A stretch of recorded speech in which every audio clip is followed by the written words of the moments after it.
हमारी सुमित्रा नंदनी इलाहाबाद प्रयाग की धरती से ओपी म्यूजिक माई स्टूडियो के माध्यम से ये बिरहा आपके बीच में जा रहा है।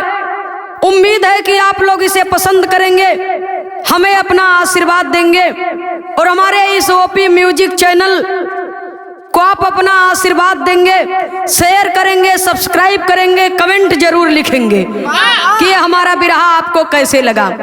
आप सबका आशीर्वाद सदैव हमारे साथ रहे। बहुत बहुत आप सभी के श्री चरणों में सादर नमन स्वीकार हो। जय श्री कृष्ण।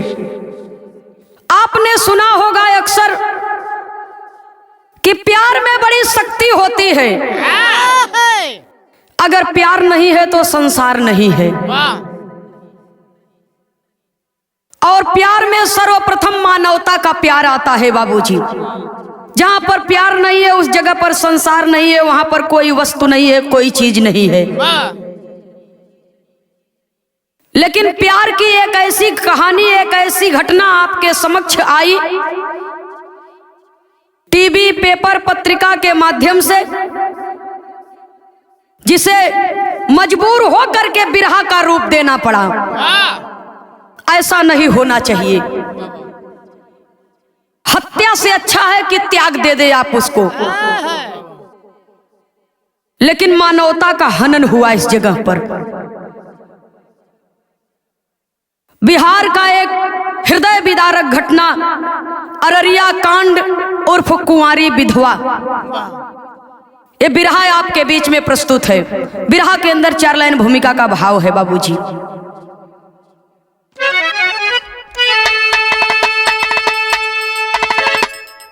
प्रेम में क्या मजा, क्या सजा दोस्तों, बिन किए ना कोई इसका यह सांस पाए। रूप दौलत की होती न हंसती कोई,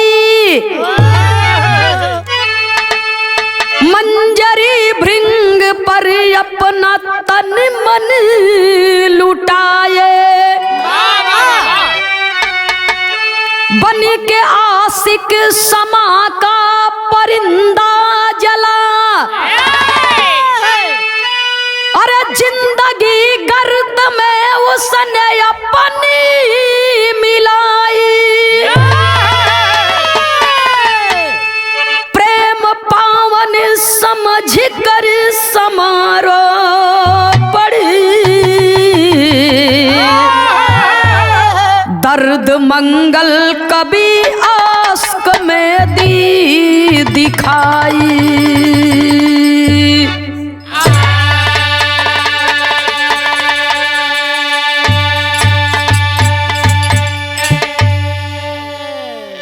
प्रेम को पवित्र मान करके समा पर परवाना जल गया।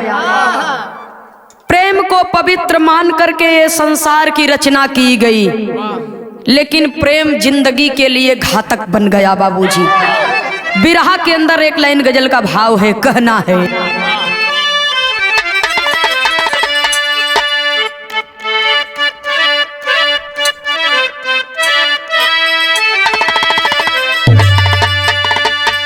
प्रेम पर ही ये गजल लिखी गई है। तुम्हारी नजरों में हमने देखा, तुम्हारी नजरों में हमने देखा, अजब सी चाहत झलक रही है। तुम्हारी नजरों में हमने देखा, अजब सी चाहत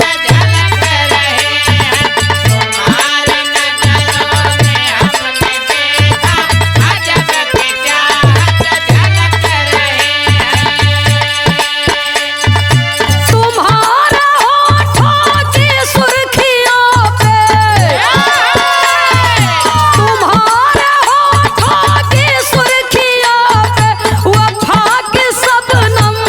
झलक रही है। तुम्हारा नजरों में हमने देखा, अजब सी चाहत झलक रही है। तुम्हारी नजरों में हमने देखा,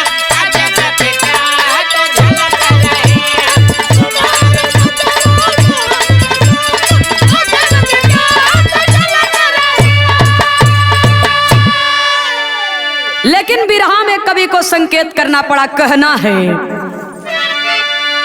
बने मुहब्बत के लोग दुश्मन।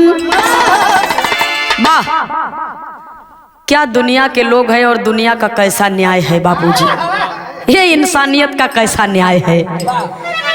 बने मुहब्बत के लोग दुश्मन, दिलों पे खंजर चला रहे हैं। बने मुहब्बत के लोग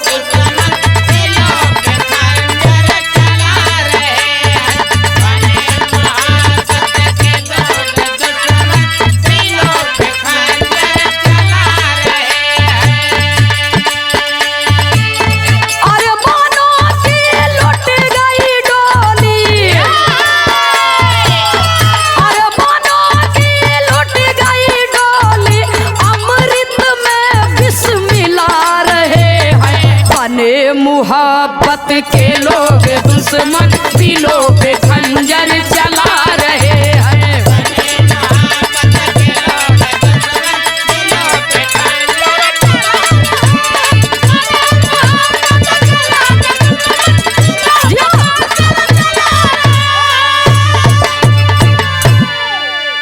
बने मोहब्बत के लोग दुश्मन, दिलों पे खंजर चला रहे हैं। अरमानों की लुट गई डोली, अमृत में विष मिला रहे हैं। प्रेम रूपी, मोहब्बत रूपी अमृत में नफरत रूपी विष लोग मिला दिए और जिंदगी को तार तार कर दिए। जिंदगी तबाह हो गई बाबूजी। कहानी बा कहवा के, कहानी की शुरुआती हमें से बा भैया हो।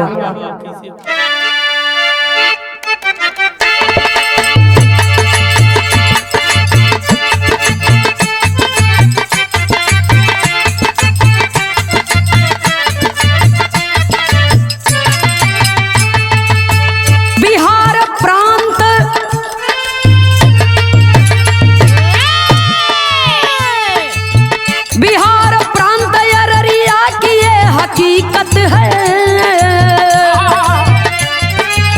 बिहार प्रांत अररिया की ये हकीकत है। समझ नहीं आता सही की गलत नसीहत है।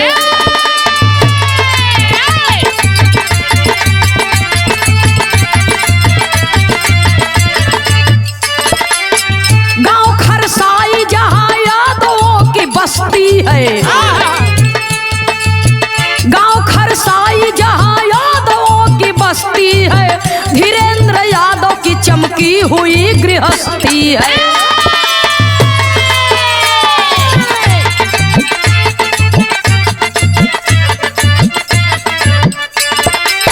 सुतायक आरती दहलीज पे जवानी के। सुतायक आरती दहलीज पे जवानी के। अदा मोहक मधुरता नाजनी के बानी पे।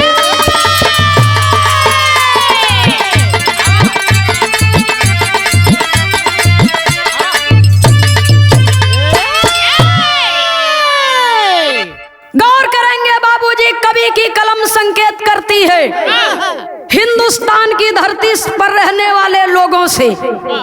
कवि की कलम संकेत करती है बाबूजी, चाहे वो उत्तर प्रदेश के लोग हो, चाहे वो बिहार के लोग हो। क्या कोई विद्वान इस बात को बता सकता है कि ये जो घटना घटी है, ये घटना समाज को क्या संदेश देती है? कौन सा संदेश समाज को देती है और परिवार के लोग कौन सा उद्देश्य देना चाहते हैं समाज को? ये सही है या गलत है बाबूजी? कवि की लेखनी संकेत करती है। कवि लिखते हैं, बिहार प्रांत में जनपद अररिया खरसाई गांव के रहने वाले धीरेन्द्र यादव जी, और यादवों की बस्ती है बाबूजी। गांव में बड़ा शांति का माहौल है, एक दूसरे के प्रति प्रेम है बाबूजी, एक दूसरे के प्रति आदर्श है, सम्मान है। लेकिन खरसाई गांव के रहने वाले एक यादव का परिवार, यादव के परिवार के सबसे बड़े सदस्य का नाम बतलाया गया बाबूजी, धीरेन्द्र यादव। धीरेन्द्र यादव के घर में 2 लड़के और 2 बेटियां पैदा हुई। बड़का लड़का का नाम रविकांत यादव, छोटे बेटे का नाम शशिकांत यादव और 2 बेटियों में छोटी बेटी जिसका नाम बतलाया गया आरती। आरती बाबूजी एक दिन अपने सहेली के साथ में उसके रिश्तेदारी में जाती है और जब रिश्तेदारी में जाती है बाबूजी तो वहीं पर एक लड़के से मुलाकात होती है जिसका नाम बतलाया जाता है छोटू यादव। और छोटू आरती से जब मुलाकात होती है बाबूजी तो दोनों एक दूसरे के घर का फोन नंबर भी लेते हैं और बातचीत करने लगे। जब बातचीत करने लगे तो दोनों में परस्पर प्रेम बढ़ने लगा और जब प्रेम बढ़ने लगा बाबूजी तो एक दिन छोटू फोनवा पर आरती से कहत हैं, का कहत हैं? बिरहा में एक लाइन तर्ज का भाव है मास्टर साहब, कहना है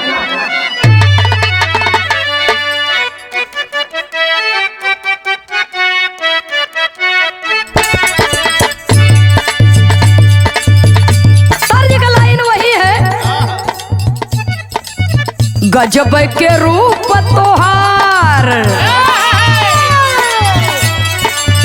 गजब के रूप तोहार, गजब सूरतिया तू पवलू न हो।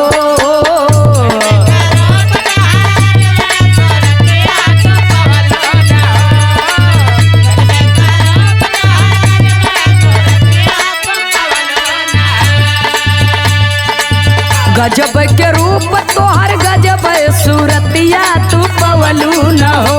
गोरी हमके दीवाना बनवलू न हो, गोरी हमके दीवाना बनवलू न हो।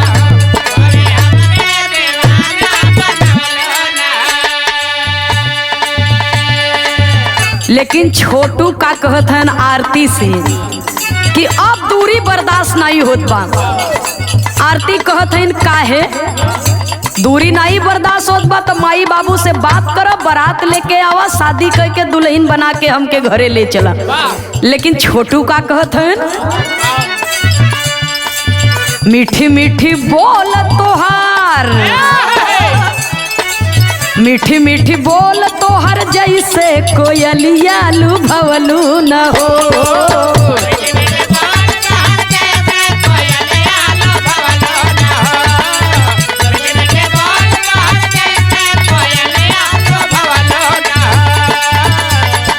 मीठी मीठी बोल तोहर जैसे कोयलिया लुभवलू न हो। गोरी रतिया के निदिया उड़वलू न हो, गोरी रतिया के निदिया उड़वलू न। खुले आँखी देखिला हम तोहरा सपनवा देखवलू न हो।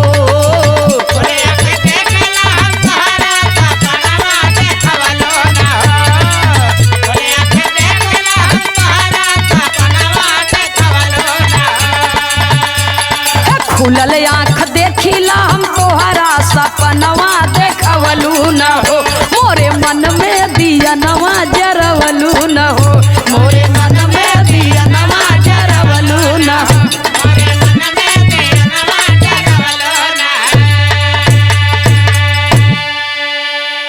सुनई वाले बाबूजी छोटू जब इतना बतिया कहत हन तो आरती का कहत हन अंतरे के भाव में कभी कितना बढ़िया बात लिखते हैं। दिलवा चोरौला दिलदार सजना,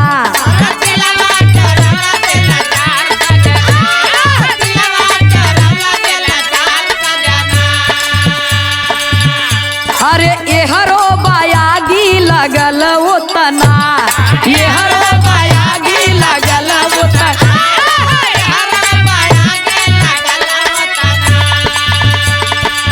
खाली तू ही नहीं छटपटात हुआ, हमरे मन में छटपटाहट बा। का कहत हईन नाना करत रहली हमरा खत की दूरिया बनवलो न हो। नाना करत रहली हमरा खत की दूरिया बनवलो न हो।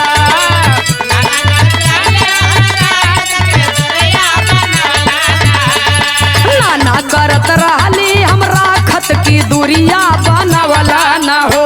अपने लब में बावरिया बनवला न हो। अपने लब में बावरिया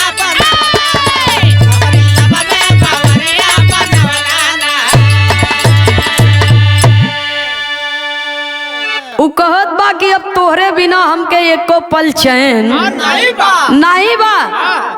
और आरती भी कहत बा कि जितना बेचैनी तोहरे मन में बा उतना बेचैनी हमरे मन में बा। तो एकर कोनो उपाय, एकर उपाय इतने बा कि हम अपने माई बाबू से बात करी, तू अपने माई बाबू से बात कर। तो प्रेम और प्यार अब रिश्तेदारी में बदल देवे के चाहिए। जब इतना बतिया बाबूजी छोटू सुनत हन तो कहतन ठीक बा, तू जाए के अपने माई बाबू से बतियावा, हम अपने माई बाबू से बतियावत है। तो जब माता पिता आरती के सुनते हैं बाबूजी तो महतारी बाप बिटिया के समझावत हैं। का समझावत हैं? पंचो बिरहा में कवि को संकेत करना पड़ा। तर्ज का भाव बड़ा पुराना है लेकिन आज भी ये तर्ज में बड़ा मजा हो, बड़ा आनंद बा। कैसे मास्टर साहब?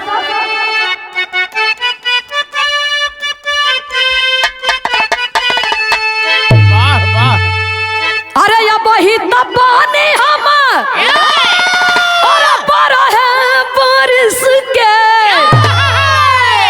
अरे धीरे धीरे उठ लौटकूरा तानी लैला हो बलमुआ हमके कोरा, तानी लैला हो बलमुआ हमके कोरा।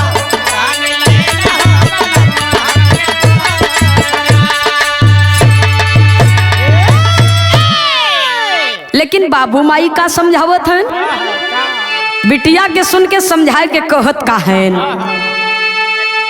अरे बाप महतारी बैठी समझावे, अरे धैली हलू कैसन डगरिया, बेटी काहे के डुबावेलू पगरिया, बेटी काहे के डुबावेलू पगरिया।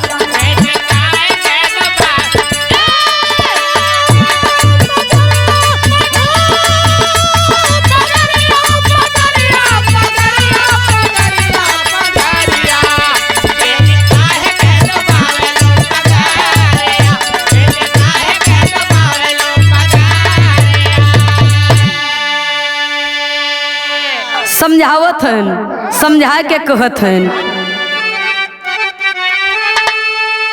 केतनो मनावे के हुमानना कहनवा, केतनो मनावे के हुमानना कहनवा, मनावे के हुमानना कहनवा।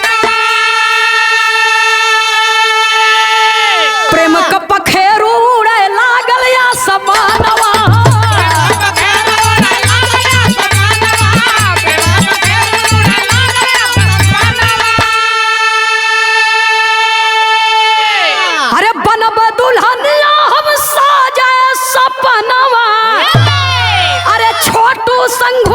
भवरिया हो बेटी काहे के डुबावेल पगरिया, बेटी काहे के डुबावेलू।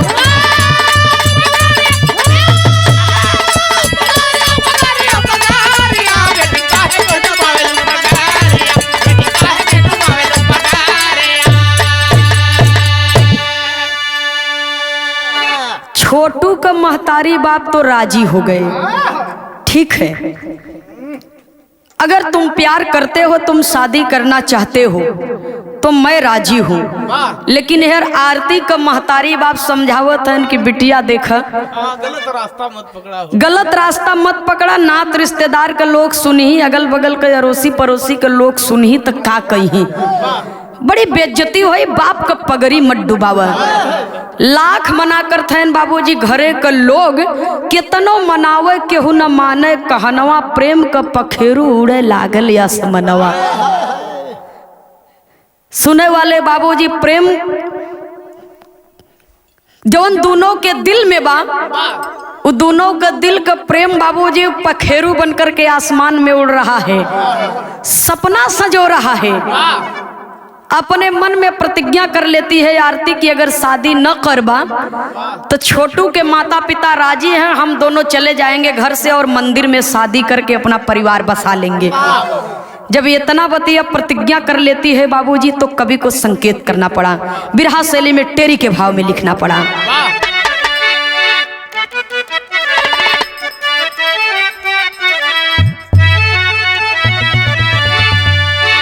अरे मोरे राम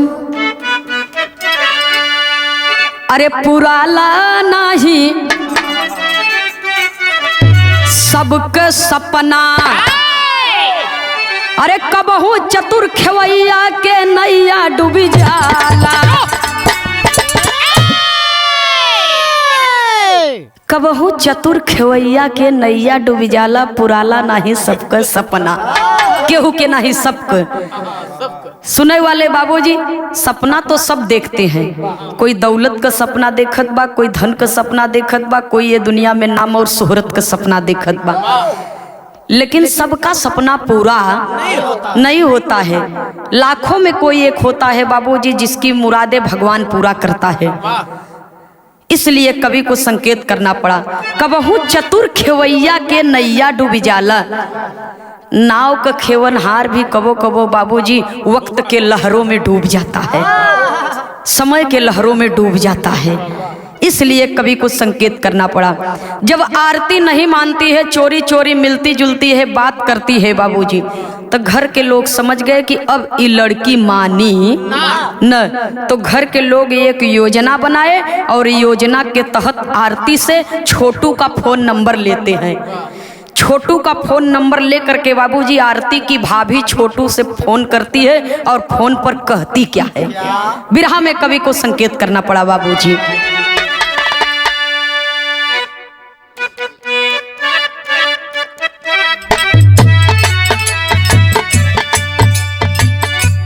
अरे लई के मोबाइल नंबर आरती से भाऊजी हो, आरती से भाऊजी हो, छोटू के लिहली फुसीला, अरे कहें कि आवा पहुना हमारी बखरिया हो, हमारी बखरिया हो, घर भर के हम मनाए, अरे रहल जुलाई छा बुधवार दिनावा हो, बुधवार दिनावा हो, छोटू आए निहर साये, योजना के जानी गईली आरती कुंवरिया हो, आरती कुंवरिया हो, मितवा के गई है सब मुआए जे।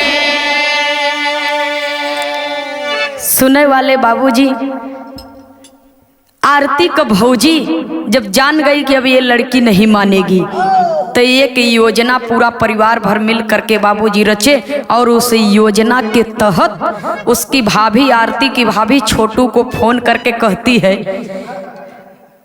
कि अब तू हमारे घर का दामाद, हम तो के स्वीकार कर ले थई, तनी आवत तो हो के पूरा परिवार देखे चाहत बा, तो के देख ले, तो हर बात भी सुन ले कि लड़की तो से शादी करे के तैयार बा, तो एक तरफा फैसला बा कि तोहरो मर्जी मन शामिल बा, लड़की के जिंदगी का सवाल बा।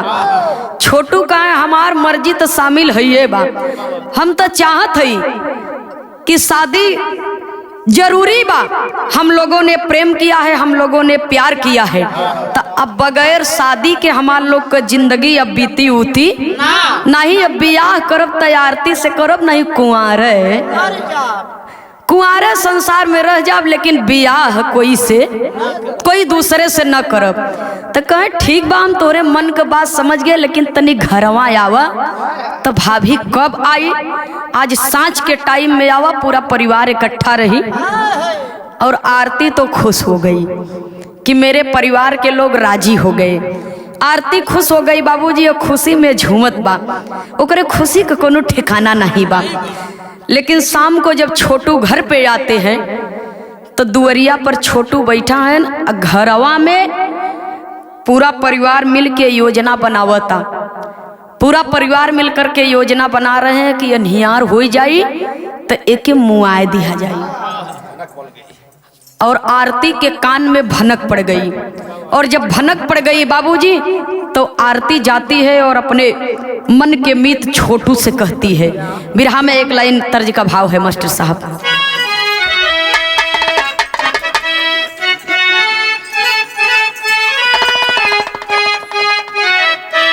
वाह वाह वाह। अरे तोह के चढ़ाई बे मैया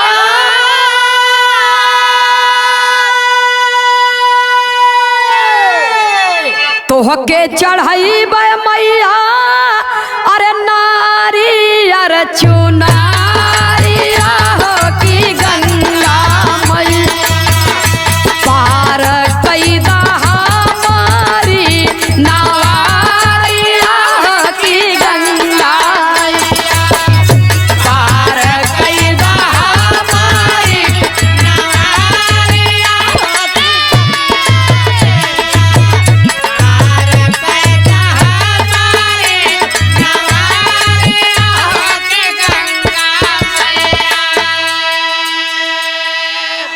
अरे बाप रे बाप, घर वालन का योजना सुन के ओकर कलेजवे कांप गया, कलेजा उसका कांप गया और वो दौड़ करके जाती है बाबूजी अपने मन के मितवा के भरे अखबार बाबूजी अपने हृदय से लगा लेती है और रोने लगती है। रो रो करके अपने मितवा से कहत का बा, छोटू से जाके बोली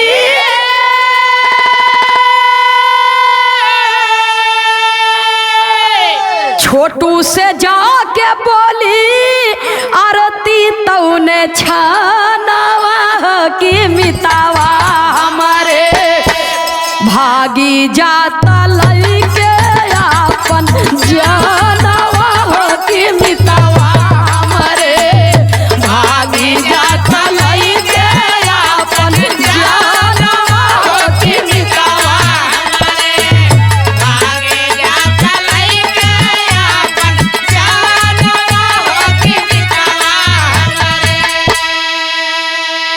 भौजी भैया माई बाबू बनावले योजनवा की मितवा हमारे मारी दई है तोहरा परानवा की मितवा हमारे मारी दई है तोहरा परानवा की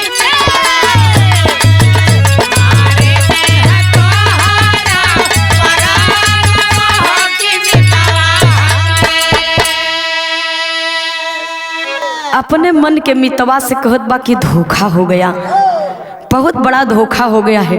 आप यहाँ से तत्काल चले जाइए, आप यहाँ से तत्काल चले जाइए। मेरा पूरा परिवार मिल करके हमारी शादी की बात करने के लिए आपको नहीं बुलाए हैं, आपको जान से मारने के लिए बुलाए हैं, आपको जान से मारने के लिए बुलाए हैं। जीवन में प्रेम के लिए तड़पत रहा, तू हमरे लिए जिंदा रह, बस संसार में हम तोहरे लिए जिंदा रह, लेकिन बिन ब्याही विधवा बन के ये दुनिया में हम जी न सकब। आप चले जाइए यहाँ से। लाख समझावत बाबूजी, लेकिन छोटू का कहता। आरती से हंस के छोटू बोला, आरती से हंस के छोटू बोला, तुम नाहक चिंता करती हो, तुम टेंशन मत लो। आरती से हंस के छोटू बोला, तुम नाहक चिंता करती हो, अपने तो अपने होते हैं, उनसे क्यों इतना डरती हो। अरे आरती, ये तुम्हारा अपना परिवार है, कहने और करने में बहुत बड़ा फर्क होता है। लोगों का गुस्सा है, दो चार बात खरी खोटी हमें सुनाएंगे और हमारा तुम्हारा प्रेम इतना गहरा है कि उन्हें हमें स्वीकार करना पड़ेगा। तुम चिंता मत करो और डरो मत। आरती से हंस के छोटू बोला, तुम नाहक चिंता करती हो, अपने तो अपने होते हैं, उनसे इतना क्यों डरती हो। और तब तक भाई और बहनोई छोटू को आकर पकड़ लिए, तब तक भाई और बहनोई छोटू को आकर पकड़ लिया, ले गए पीटते द्वारे पर रस्सी में उसको जकड़ लिए। सुने वाले बाबूजी, आरती समझावता, प्रेमिका बहुरहिया अपने मितवा के समझावत बा, लेकिन मितवा समझ नहीं पाया, समझ नहीं पाया बाबूजी। और ज्यों ही ये भगाने का प्रयास करती है, बार बार कहती है कि आप चले जाइए यहाँ से, आप चले जाइए, आपकी जिंदगी को खतरा है, मेरा पूरा परिवार मिल करके योजना बनाया है, आपको जान से मार देगा। लेकिन ये मानता नहीं है बाबूजी छोटू। और तब तक उसके परिवार के लोग आ गए और लात और मुकों से मारने लगे। जब मारने लगे बाबूजी तो आरती करत का बा। कभी को बिरहा में एक लाइन का तर्ज देना पड़ा मास्टर साहब।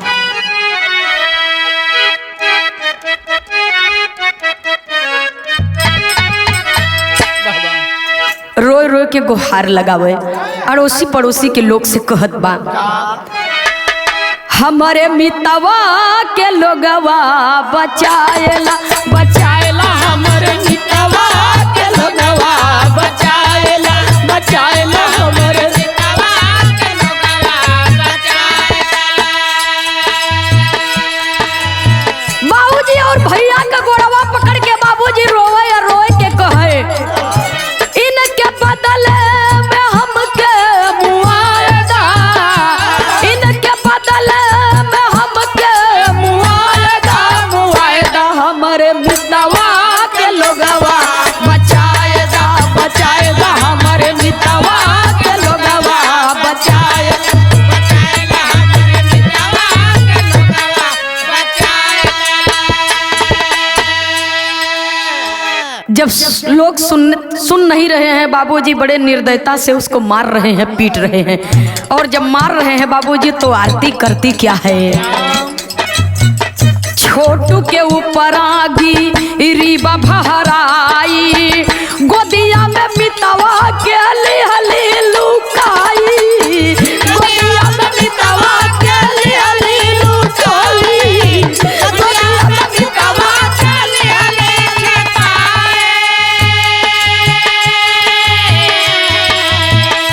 हे विधाता ये बला से छोड़ा दो हमारे मितवा के लोगवा बचाएगा बचाएगा, हमारे मितवा के लोगवा बचाएगा बचाएगा, हमारे मितवा के लोगवा बचाएगा। ये विराह सुने वाले बाबू आज उसके मन का प्रेम छटपटा उठा, मानो जैसे जितनी बार उसके मित्र के ऊपर उसके मीत के ऊपर बाबूजी उसके प्रेमी के ऊपर थप्पड़ पड़ता है, मानो उसका कलेजा जैसे कट करके छलनी हो जा रहा है। और दौड़ करके गई अपने बाबूजी और अपने भाई का पांव पकड़ लेती है, कहत बाकी इनके जान के मत मारा, इनके छोड़ दा, हमके इनके बदले में मुआए दा, लेकिन इनके छोड़ दा। कोई छोड़त नहीं बा बाबूजी। और जब मार करके गिरा देते हैं धरती पर तो जा करके बाबूजी अपने प्रेमी के ऊपर लेट जाती है और उन्हें उठा करके ऐसे अपने दुपट्टे को ओढ़ा देती है, अपने दुपट्टे को ओढ़ा करके बाबूजी अपने गोद में छिपा लेती है। और जब छिपा लेती है लेकिन फिर भी वो निर्दयी लोग मानते नहीं हैं। और जब मानते नहीं है बाबूजी तो कवि को संकेत करना पड़ा, विराह के अंदर कवि को लिखना पड़ा, घिरा करके हाथ पकड़ करके बाबूजी घसीट करके कमरे के अंदर लोग ले जाते हैं। और जब लोग ले जाते हैं बाबूजी चिल्लाए चिल्लाए के गुहार करत बा, लेकिन अड़ोसी पड़ोसी के लोग अगल बगल के लोग कोई ओकरे मदद के बदे अपन कदम आगे नहीं बढ़ावता कि जेकर मामला बा वो खुद समझे, दूसरे के मामला में हम काहे जाई बोले। उनकर बिटिया बा वो समझे, उनकर परिवार समझे। सुने वाले बाबूजी तो जब घर के भीतर घसीट करके ले गए मारते हुए, दरवाजे को बंद कर दिए, तब वो चोरी से जा करके छोटू के पिताजी के पास फोन करती है। और छोटू के पिताजी के पास जब फोन करती है बाबूजी तो उनको आते देर हो गई। और इधर रात में पापी लोग मारते हैं, बार बार करंट छुआते हैं, बिजली का शॉट छुआते हैं। लेकिन जब छोटू का बाबूजी आवत है तो केवड़िया के खोलवावत है बाबूजी, लेकिन कोई दरवाजा खोले को तैयार नहीं बा। सुगनवा का प्राण छटपटात बा घरवा के भीतर, लेकिन कोई दरवाजा खोले को तैयार। तो बाबूजी कहत का है हथवा जोड़ के, का कहे भैया हो,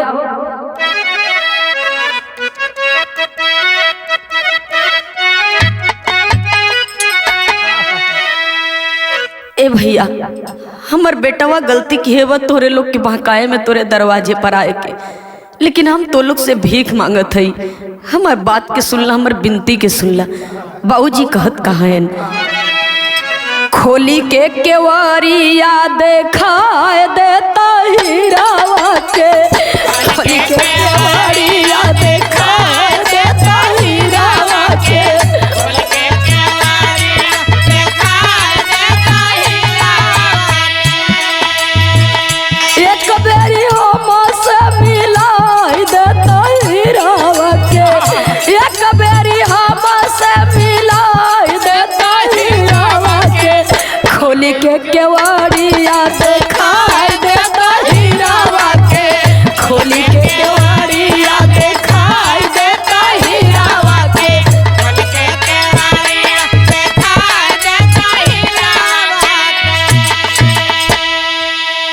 खोलै न केवाड़ बाबू खिड़की पे आवई, खोलै न केवाड़ बाबू खिड़की पे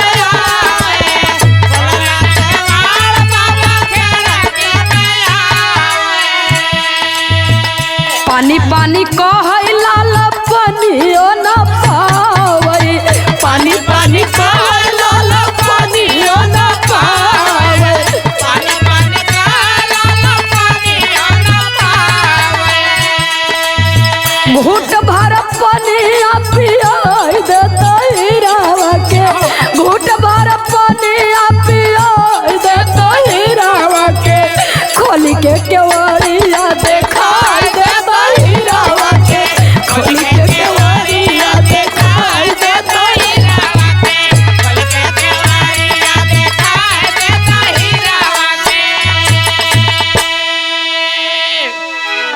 वाले बाबूजी रोवत हैं, छटपटात हैं।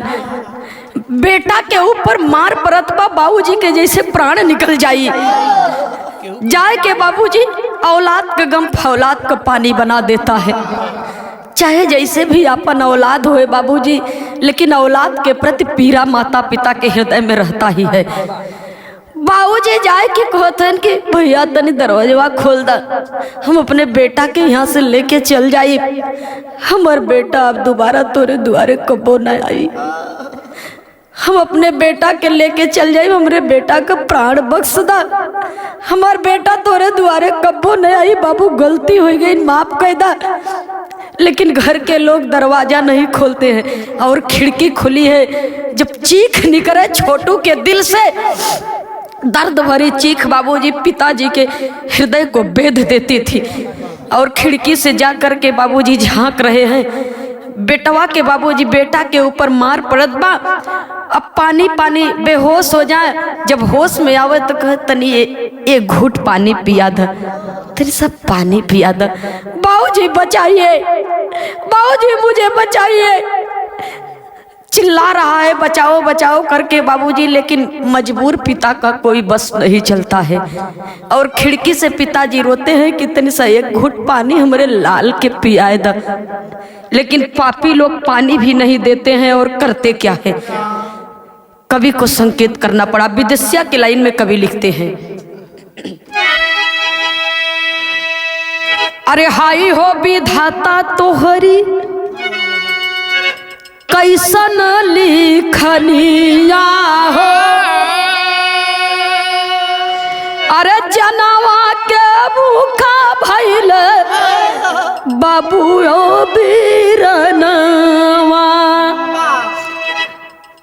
जालिया बहेलिया के फांसी के चिरैया रोवै, अरे अखिया से आंसू बरसै जैसे सवनवा।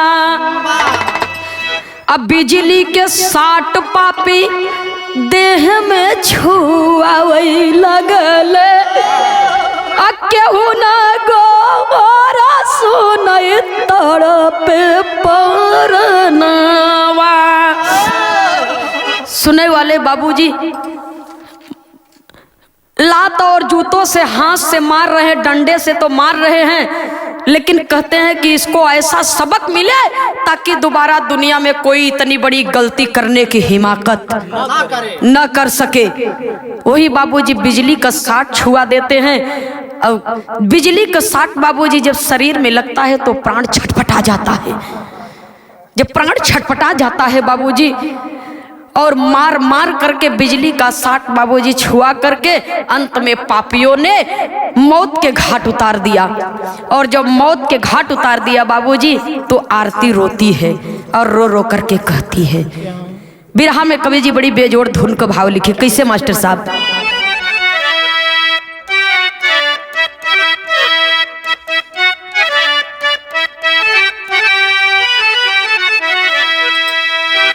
अरे मोरे बगिया के सोन सुगनावा, मोरे बगिया के सोन सुगनावा सुगनवा कहवा उड़े चलवे हो। मोरे बगिया के सोन सुगनावा सुगनवा कहवा उड़ी गइल हो। मोरे बगिया के सोन सुगनावा सुगनवा कहवा उड़ी गइल हो। आरती रोवे रोए के कहे, रोवे आरती के बाहर दुनिया के लोग और बाहर इंसान की इंसानियत, एक ऐसी मानवता दिखाई है।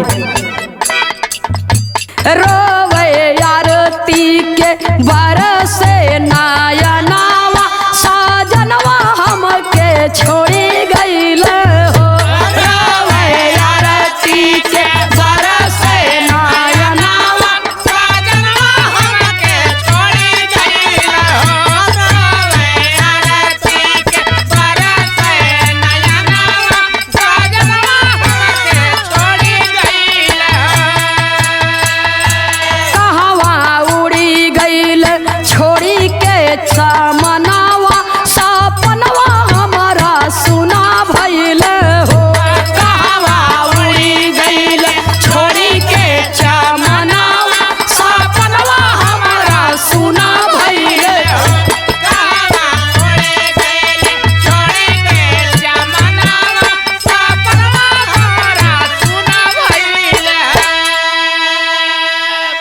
अरे कवन बिरिछावा के छावा छाइबा जब होई सूरज के घाम। कवन बिरिछावा के छाया छाइबा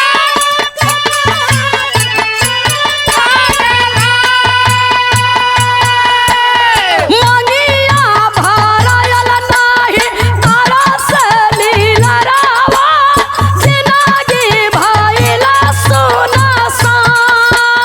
मंगिया भरायल नाही तारा से लीलरावा सुनवैली मंगिया जिंदगी भइला सुनसान। ताना मारी हमके सगरो जहनवा जहनवा मोरा सुना भइल हो।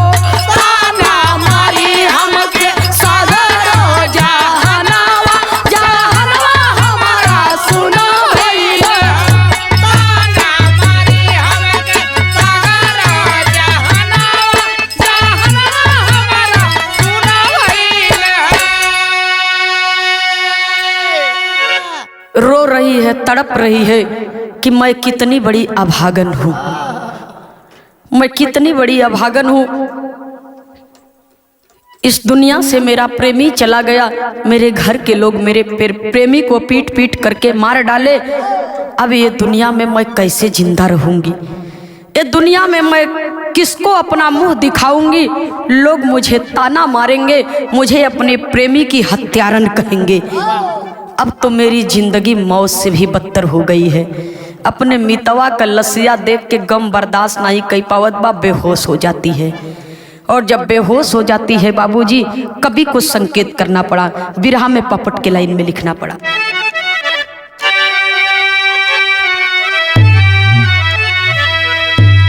अरे खबर पाए सब ही के उड़ी गए होशिया सिया बरसतिबा। हे खबर पाए सब ही के उड़ी गए होशिया सिया बरसतबा। और लख पिता बेटवा के अपने लसिया सिया बरसतबा।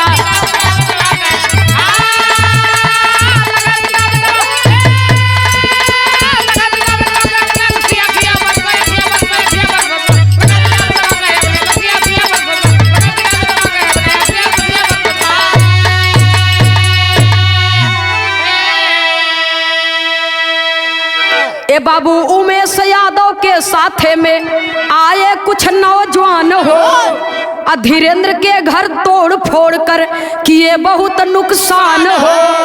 और चले दरोगा पकड़े आके दोषिया यसिया बरसतबा आज भूल है थाने में बदमसिया यसिया बरसतबा।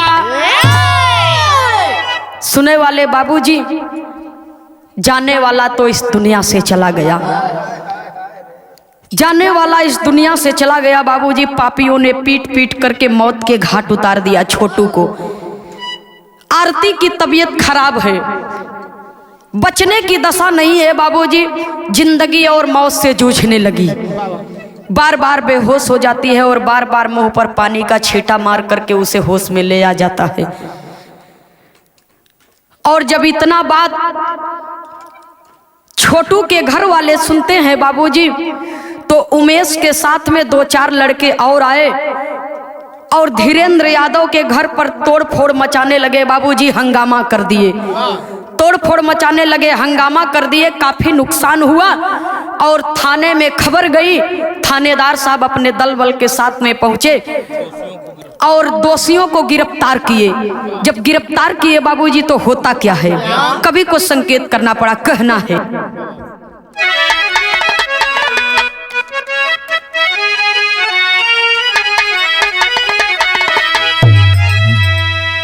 अरे गौआ रोहड़िया में पहुँचल जब कि लसिया भैया,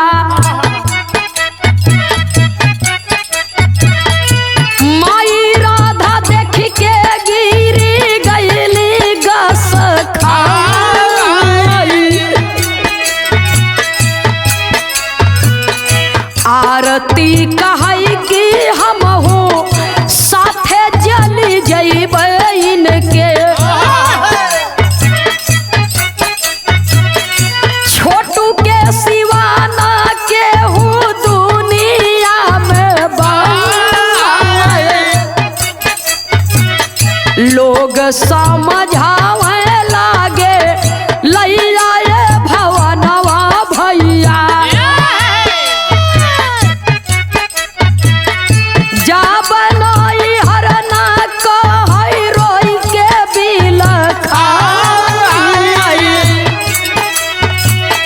कबहू बेहोश कबहू आवे होशिया में बबुनी,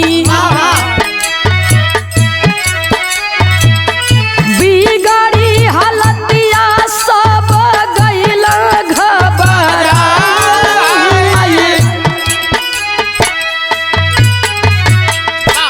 सुने वाले बाबूजी, आरती के जब होश आता है तो आरती कहती है, मेरे होने वाले पति, मेरे मन के मीत के लाश के साथ में मेरा भी अंतिम संस्कार कर दीजिए।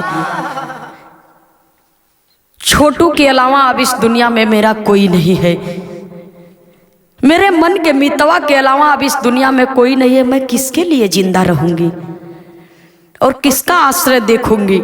सुने वाले बाबूजी, लेकिन लोग कहते हैं कि ऐसा नहीं हो सकता, ये हम लोग नहीं कर सकते। वही बाबूजी बेहोश हो जाती है और होश में जब आती है तो बार बार छोटू छोटू कह करके बाबूजी पुकारती है, फिर बेहोश हो जाती है। ऐसे ऐसे प्रक्रिया कई बार चलती है बाबूजी, और आरती की हालत बिगड़ती गई। आरती की तबीयत जब बिगड़ती गई बाबूजी, तो लोग उसको ले जा करके आईसीयू में भर्ती कर दिए। और जब भर्ती कर दिए, इलाज चलने लगा और आरती के बहनोई और आरती के भाई को मारपीट में काफी चोट लग गई थी, इसलिए उन्हें भी हॉस्पिटल में भर्ती किया गया। आरती के भाई को हॉस्पिटल में भर्ती किया गया और आरती के पिता को पुलिस लेकर के गई बाबूजी पकड़ करके, और आरती के भाई को काफी चोट लग गई थी, इसलिए उसे भी हॉस्पिटल में भर्ती कर दिया गया। कवि को संकेत करना पड़ा। यह घटना 6 जुलाई की है। 6 जुलाई की रात्रि में आरती के प्रेमी की हत्या की गई और उसके बाद तमाम कानूनी प्रक्रिया चलने लगी और आज तक बाबूजी उसकी कानूनी प्रक्रिया चल रही है। आज ये गीत रिकॉर्डिंग हो रही है, ये बिरहा रिकॉर्डिंग हो रहा है और आज तारीख है 18 जुलाई। आज की तारीख है 18 जुलाई और आज तक की घटना यह मिलती है न्यूज के माध्यम से कि आरती अब स्वस्थ है, उसके हालत में सुधार आया है। लेकिन उसको न्याय दिलाने के लिए बड़ी बड़ी फिल्मी हस्तियों का आगमन उसके दरवाजे पर हो गया, बड़े बड़े नेताओं का आगमन उसके दरवाजे पर हुआ है। अभी भी बहस चल रही है इस बात पर। आगे जो भी फैसला कानून लेगा या सरकार लेगी, जो भी इसके कहानी में निष्कर्ष निकलेगा, तो आप लोगों को बिरहा के दूसरे पार्ट में सुनने को मिलेगा। लेकिन आज 18 जुलाई है और आज तक की कहानी यही मिलती है कि आरती के तबीयत में काफी सुधार है, वो स्वस्थ है, भूल तो नहीं पाएगी अपने मन के मीत को, लेकिन अभी वो स्वस्थ है। और छोटू के पिताजी ये कह रहे हैं कि बेटा तो मैंने खो दिया है लेकिन बहू खोना नहीं चाहता। आज भी उनका ये कहना है, इसलिए कवि को संकेत करना पड़ा।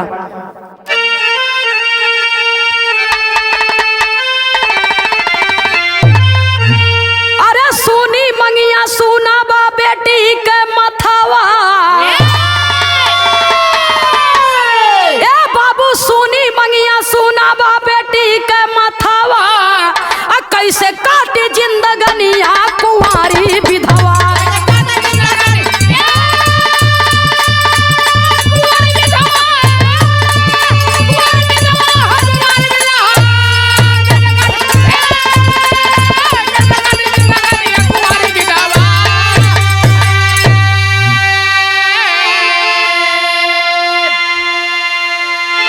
झूठी शान में आकर बाबू आपन बाग उजारे,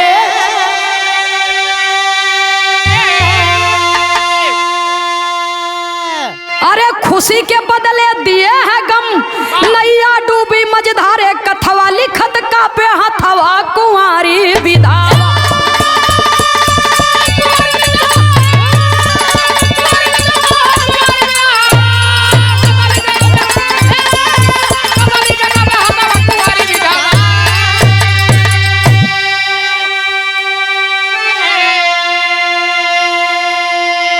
कवि की लेखनी सवाल करती है, सुनी मंगिया सुना बा बेटी के मथवा, कैसे काटी जिंदगनिया कुंवारी विधवा। बिन ब्याहे बाबूजी विधवा हो गई वो लड़की। अपने झूठी शान के चक्कर में आकर के आज पूरा का पूरा परिवार तितिर बितिर हो गया बाबूजी, बिखर गया पूरा परिवार। आखिरी लाइन में कवि को संकेत करना पड़ा।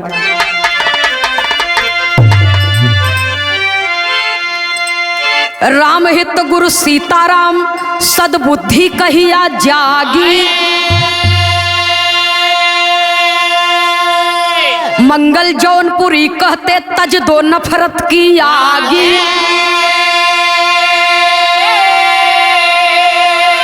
अरे रामपुराला नाही सबके सपना,